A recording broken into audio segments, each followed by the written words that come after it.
Hello there. Well, a few weeks ago, I did some painting in the New Forest for a morning. It was a lovely spring morning, and I did a small painting on the spot, a plein air painting. But I also took some photographs for doing a more complicated, larger painting, which is not so easy to do in the open air. Now, there are lots of good scenes along this stream to paint, but I was looking for something different. I wanted it to be a bigger painting so I could afford to pick a more complex subject. Most of the time, when you're plein air painting, you're simplifying. Now, I saw one or two good scenes which would make a nice subject for the painting. Now, all painters will tell you that the light is the most important thing. And if you've got a good light coming through, and it was a lovely morning for light, especially with the low sun early in the morning. Now, eventually, I turned a corner, and this scene here came into view. Now, it's a big old oak tree that's fallen down many years ago over the stream in a big arch. So I took these photographs, and even this picture I'm going to simplify slightly. So I made a start when I got back to the studio, and these are a series of clips of the pictures as it progressed. I took out a birch tree which was forming a V in the picture, which slightly upset the composition, and I put a little pony in it. But the things that attracted me was the light coming in from one side, and it was lighting up the underside of this big oak. Now I'm putting the finishing touches really to it in the studio. I did the whole painting in the studio. Um, but the advantage of doing painting in the open air is that you get a very good memory of the light.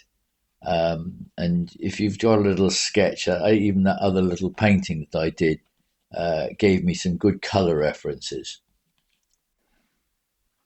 I saved this bit of water for last. It's something which it's an inspirational thing, painting water, and you tend to have to be very confident and do it quite quickly. If you don't like it, you just have to rub it off and start again. Um, and that has happened to me a few times on this.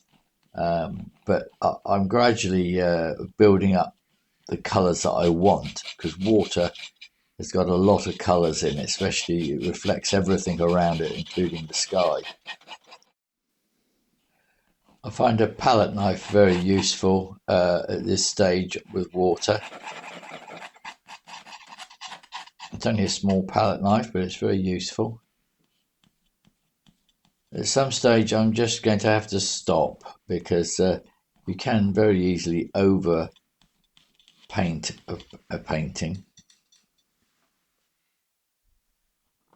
I sometimes come back to it days later and think, I don't think that's quite right. And I'll just scrape it off and have another go.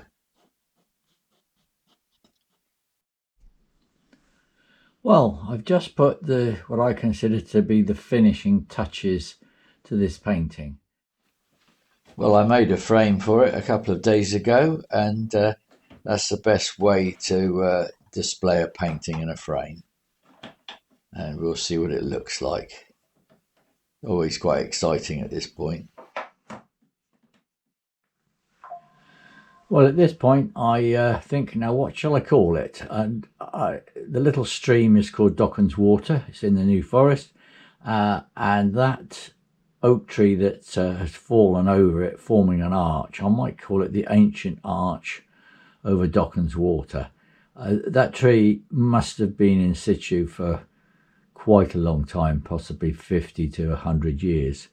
When oak is dead, it can be very, very hard. It can be like iron, and a dead oak like that could last for a very long time.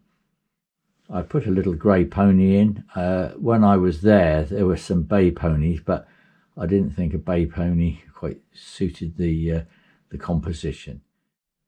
Well, I hope you enjoyed this short video on painting.